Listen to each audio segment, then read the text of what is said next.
J'étais caissière dans un petit supermarché. Un jour, c'était presque l'heure de la fermeture et un homme est entré.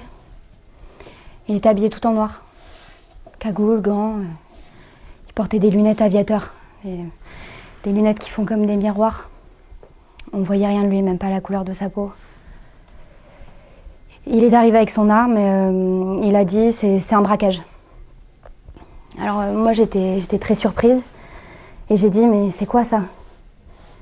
Je m'en suis pas rendu compte sur le coup, mais en fait je l'avais dit à voix haute. Ça m'a échappé sans que je veuille. Alors l'homme s'est dirigé vers moi et il a posé son arme entre mes deux yeux, puis là, et il a dit t'as pas compris? Je voyais mon reflet dans ses lunettes, mon visage à moi avec l'arme posée entre mes yeux. J'ai cru qu'il allait me tuer. Je me suis dit ton heure est arrivée, ça y est. Alors l'homme il a posé sa main sur mon épaule, il m'a poussée vers le sol. Il s'est tourné vers ma collègue, il l'a visée avec son arme. Il lui a dit de se mettre par terre aussi. Et le gérant est arrivé de l'arrière du magasin, il s'est tourné vers lui, il l'a visé, il lui a demandé l'argent de la semaine et ils sont allés derrière. Moi je voyais le dessous de ma caisse. La poussière, un élastique marron, une pièce de 20 centimes. Je ne sais pas combien de temps ça a duré, 1 minute, 10 minutes. Moi mon impression c'est que ça a duré 1 heure. 1 heure. L'élastique marron, la pièce, la poussière. Notre gérant est revenu, il a dit il est parti. Il était tout pâle. Alors avec ma collègue, on s'est relevé tout doucement. Elle n'arrêtait pas de pleurer. Moi, j'y arrivais pas. Parfois, je me suis dit, si t'avais pleuré sur le moment, bah, peut-être que t'aurais pas sombré comme ça après. Ma collègue, elle a fait des cauchemars et tout, elle a eu peur, mais 2 semaines après, elle était revenue derrière sa caisse. Moi, j'ai dégringolé. Je fais plus rien.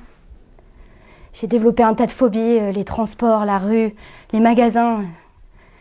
Je sors plus de chez moi, en fait. Je peux plus emmener les enfants aux activités. Alors je bouffe, je regarde la télé, je prends du poids. Pour sortir, je prends des calmants. Pour dormir, je prends des cachets.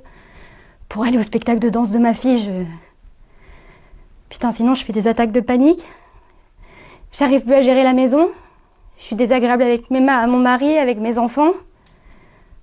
Eux, ils aimeraient que je redevienne comme avant. C'est vrai, moi avant j'étais souriante, j'étais gaie. Maintenant je m'énerve pour rien, je suis en colère tout le temps en fait. Je suis une mauvaise mère, tu vois.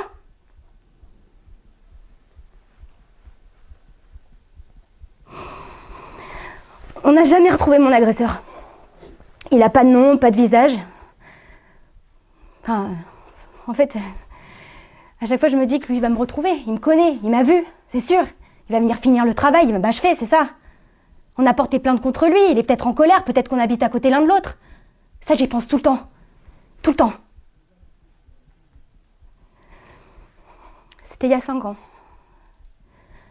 Le braquage il a duré 10 minutes.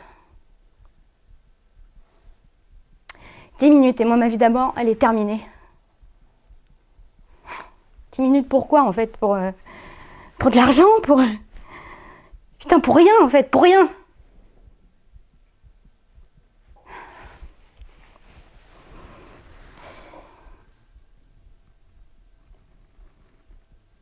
Merci.